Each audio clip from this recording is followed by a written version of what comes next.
Welcome to Shovelware Diggers. Our dig team is currently excavating the Softkey Shareware 2000 hit games 2CD collection. You can find a link in the video description listing the entire directory structure of this archive. Here's what our diggers have for week 221. For more information on how to join the dig team, simply follow the Patreon link in the video description. Now, without further ado, let's get to it. First up, we have a new digger, Felicity Flinksify von Sugarpink, who I'm never saying that full name again, that took me many tries. Dug up WINGAMES /strategy /MCASTLE. I'm gonna guess this stands for Medieval Castle? It's just a guess, MCASTLE. Apparently this is oh geez, we got another really small executable here. It's only 27.2 kilobytes. Oh boy, what's the help file say? Apparently this is called Mobreco Castle. So we got the game.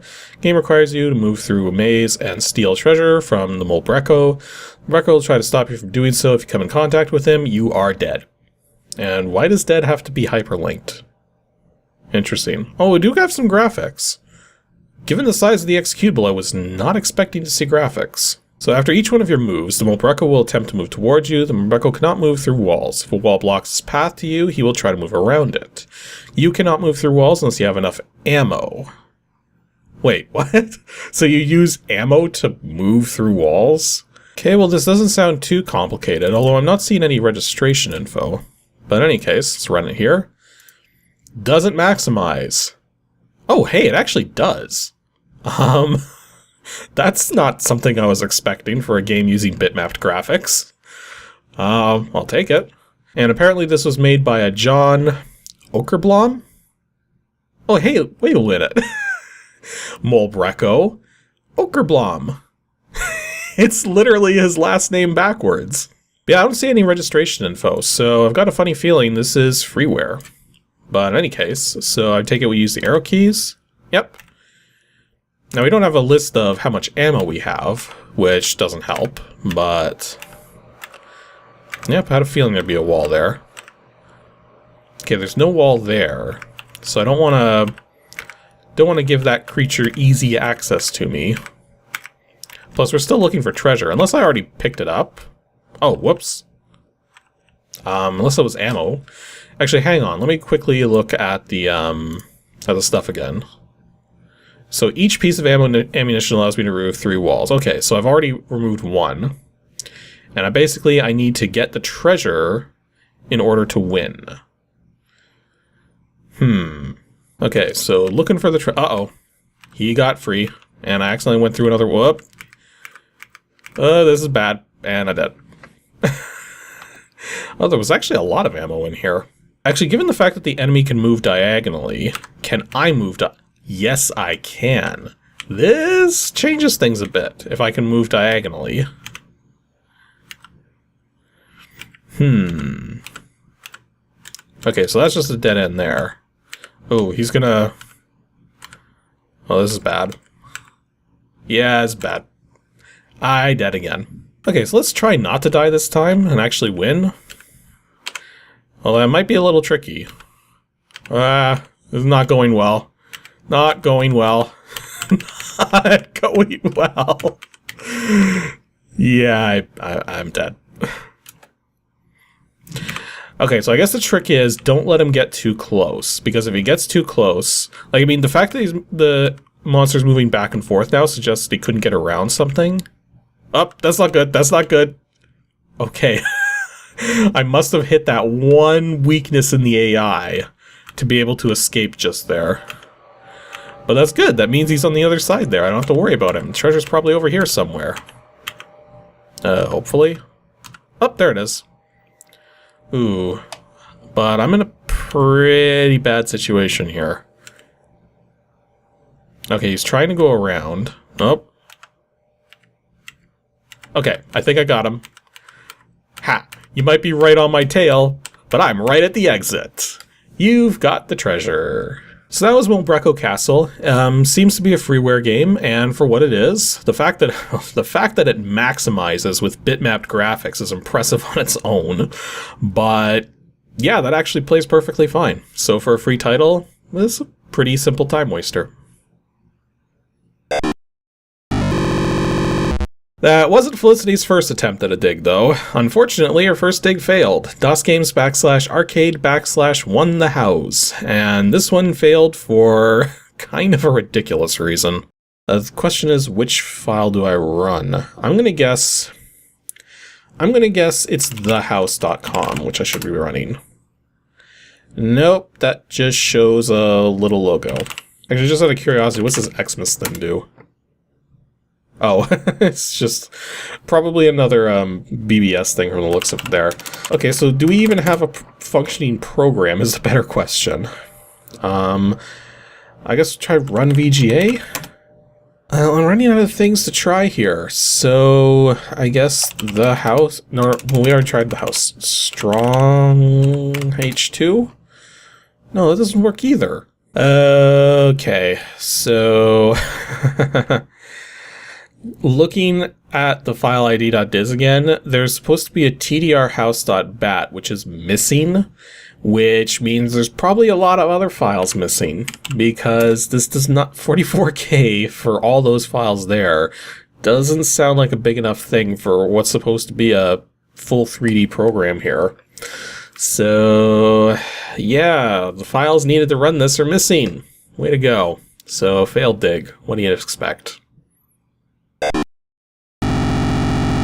Yep, and we're already moving on with another failed dig. This time, RuneFox dug up DOSGAMES /arcade /CIK HD fix, and this one failed for just a stupid reason. Why do I have a funny feeling this is going to be like nothing? Oh, because it practically is nothing. It's a 3K executable with a tiny DAT file and an NFO file, which is probably just information. Oh, jeez. So all this is, from the looks of it, is a program to make it so that you can install Crisis in the Kremlin to a hard disk. That is it. That's all this thing is. Oh, well, that's a quick failed dig. RuneFox's successful dig is DOSGAMES /sports /forecaster. I almost think this would be some kind of weather game, except it's in the sports folder. Like sports forecaster or something? Maybe. We do have a setup.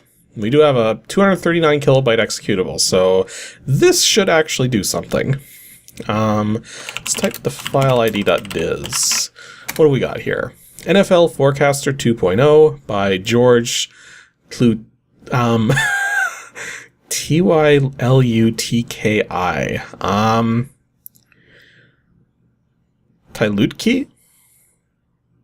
Tylutki? Something like that? I'm not sure. Apparently this is $20, whatever this software is. It's apparently assigns each NFL team an offense and defense ranking and a sum ranking, using scores from previous games. Based on these rankings, Forecaster predicts winners of games and the point spreads. Okay, so this is basically some kind of fortune telling for football. Got it. Let's see what we got here. So setup. This program requires my... Okay, is this a Windows program? Like if I type in forecast, it's gonna run. Oh, that actually extracted a whole bunch of things. Okay, that's kind of weird. So this was basically included completely not ready to run. Oh, we got a whole bunch of files now, that's for sure. So I guess forecast, just run it like that. Oh no, it's still a Windows program. What? Okay, I've got this thing copied into my Windows install, so let's see if we can actually finally run this thing. NFL Forecaster 2.01W. Wait, W? Does that mean there is a DOS version somewhere? I don't know. Anyways, copyright 80... well, there would have to be a DOS version somewhere if it was originally released in 86. Jeez. And apparently this was produced by a 100% Cotton software. And also, apparently, this has a registration fee of $20. I don't know if I would pay $20 on fortune-telling software, even if it is NFL-based. But whatever. So we do have a lot of menu options up here. So let's actually try to get this to do something. So let's do open. It comes with a week right here. That doesn't do much on its own. So, well, we can view rankings. So here's our team rankings. So I'm guessing these are all NFL, like real NFL teams. The information actually scrolls a little that way. Well, that's kind of neat. It actually has actively updating scrolling on the chart here. You don't see that too often in old Windows software, because usually stuff doesn't update until you're done scrolling, but this is actually actively updating it, so that's kind of neat. Hang on, there's a category here for tie games. Is it even possible in American football for a game to be tied? I thought there was like an overtime that you would go into in the case of a tie game. I could be wrong.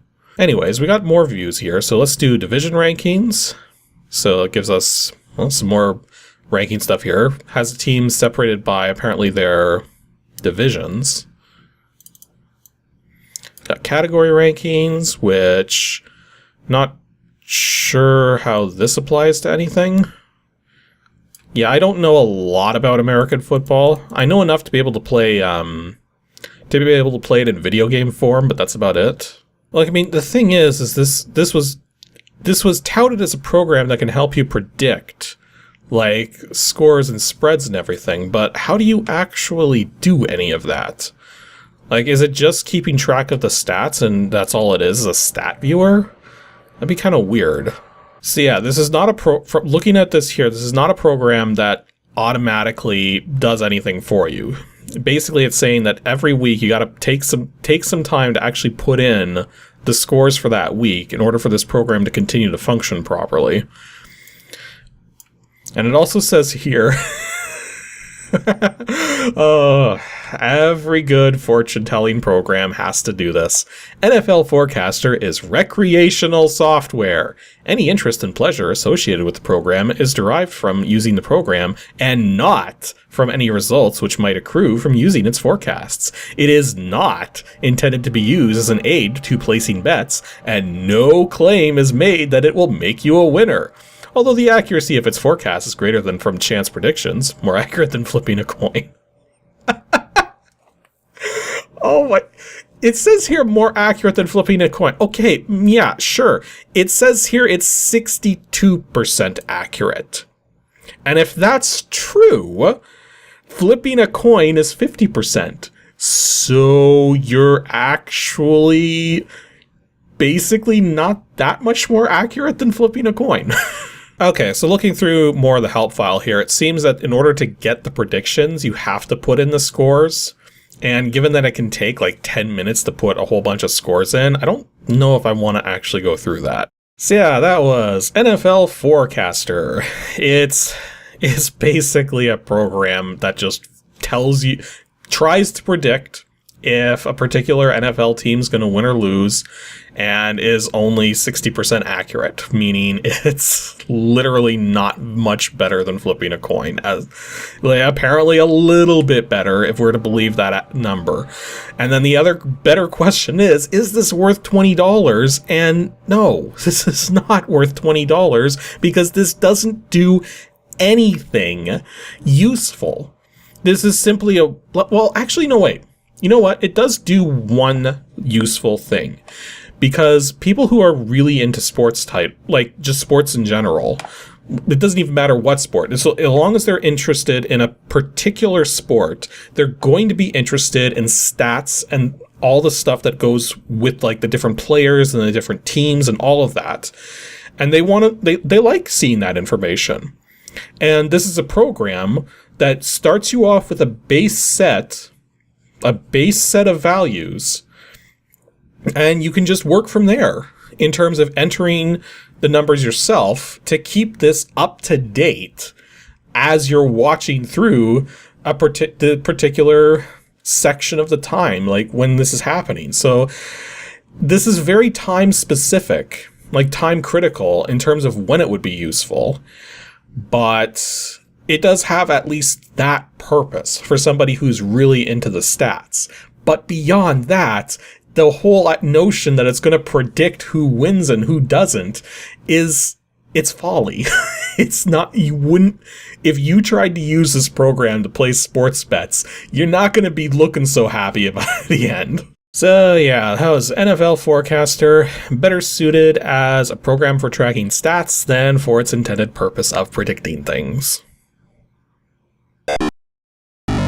And our last take for today is from CatDog Joe, DOSGAMES /arcade /bab200. Well, not quite sure what this is going to be, but probably version 2.0 of something. 23 files. You got register.doc, readme.doc, license.doc. Apparently the program's called Babble, and has like beaver.bab, dickjane.bab, firesign.bab, insults.bab, jabber.bab. I have a funny feeling we might have a program here that might talk. Just thinking. There are a lot of doc files, though. What are we missing at the front of that? Oh, just one more of those BAB files. And another doc file. Okay, so I'm going to say edit babble.doc. Let's see what we got here. Oh. You gotta love that when the start of a doc file or text file or anything is completely blank because they're trying to center it for a page if you print it. So yeah, I just push page down and here we go. Babble version 2.0 by Corenthal Associates Incorporated from 91. Many years ago, someone said, if you lock a dozen monkeys in a room with a typewriter, sooner or later the typewriter will be broken. That's not actually the way I remember that quote being. I remember it being something like 1,000 monkeys with 1,000 typewriters would eventually be able to recreate the works of Shakespeare or something like that. Anyways, we say, if you let your computer run Babble, sooner or later a dozen monkeys will be out of a job and the typewriter still will be broken. I don't even know what we're talking about anymore. Well, apparently these three people, Tracy Sicer, Louis Horowitz, and James Corenthal, are the three people we have to blame for this, however good or bad it happens to be. I just realized this is a very long doc file. Like, how... Look at this. This is a freaking 2,333 line doc file. What the heck? Holy jeez. Okay, so this is probably the most important thing. What is Babble? Well, apparently, Babble is a toy for people who love words. Okay. Babble takes samples of text from various sources, analyzes them for style and content, mixes them together in varying proportions, and then, well, babbles. On and on. Endlessly. If you take its samples away, it still babbles. That's what Babble does. It babbles. So... Okay. This is, for a program that's supposed to do just one simple thing like that, this is a lot of documentation. I'm almost scared to ask how much they're charging for this piece of software. Oh, here it is. $25. And apparently they also have site licensing available. Because clearly people want to put this on their entire computer networks. Holy jeez. I'm just trying to think in my head, like, just based on what little we know about this program already, who was the target market for a program that just outputs text, just like at random almost? I guess we better try running it and seeing just how this works. So, Babble 2.0, Corenthal Associates, marketed as Shareware. Okay. So it's just typing away at the side there. It's going way too fast for me to say, although apparently it does have a talk option. How do I select that? Well, it says Alt keys there, so I'm guessing if I hit Alt T. Oh, I think that allows me to actually like converse with this thing or add to it or something like that. Okay, so it looks like Control Left and Control Right adjust the speed, so... Okay, that's a better speed. So I guess I should probably restart this somehow. Is there a way to clear the screen? Delete? Oh, that just allows me to delete slots over there? Okay. Yeah, how do I actually... What's the help say? Yeah, the help didn't actually help. I guess we're just supposed to, like, go from where it is. So apparently, like, let me try to read some of this over here.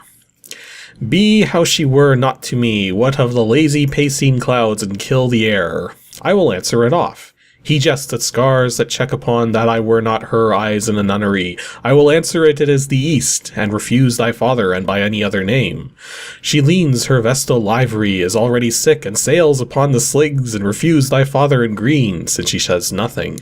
Whether 'tis not night, and sails upon that fall back to gaze on him, yet she knew she speaks, having some business as sweet. This is nonsense! I guess the trick here is that you're supposed to be able to just, like, add these little modules to it. So, like, if I was to say, what are we doing here? So to add another module, I think it's load. So alt load. Now we can choose one of these. So we could put in, say, insults and select slot. Now we can adjust apparently the balance of it. Okay, and then we can also add in another one. So alt load, let's put in Dick and Jane. So you're a hoary bag of tattered chicken guts. Our eyes being o'er my head crashes, what light through perchance to see. Spot can ride away. I were there, oh, said Dick. Little Yellow. Ay me, what is a rose by any other name? Help you get out. What if thou her hand? You're an impaired pile of sinners? Now get thee to take arms against a house. She speaks, oh mother, whether 'tis not to play, I might touch that? Who is a childish sack of the barn are far more fair than she speaks. You're a lamp, they. This is not Undertale, I'm not a lamp. You're a boat. Run! Okay, this is okay. Well, apparently, she is Dick. Like that's just how it is now. She is Dick. Now, obviously, like apparently, Jane went. What is with this text? Okay, let's calm down for a second here. This program is. It looks like it would be something that's like really sophisticated or something, and the crazy thing is that internally it probably is pretty sophisticated. Being able to like take sentences from what I assume are like actual proper literature and then splicing it together in a way that's technically cohesive, even if it doesn't make sense, like that isn't easy to do. But ultimately, what is the point of this program? This program literally has no point. It's a software toy. It is something that you use just to have fun with it because there is no progression, there's no goal, there's no thing that you're trying to accomplish. This is literally just it's a sea of malignant camel snot. The thing put it in there for me just now. So yeah, that was Babble. It's not to die for, that's for sure. But yeah, it's a completely random program. I don't think this is worth $25, but it is interesting. I'll give it that.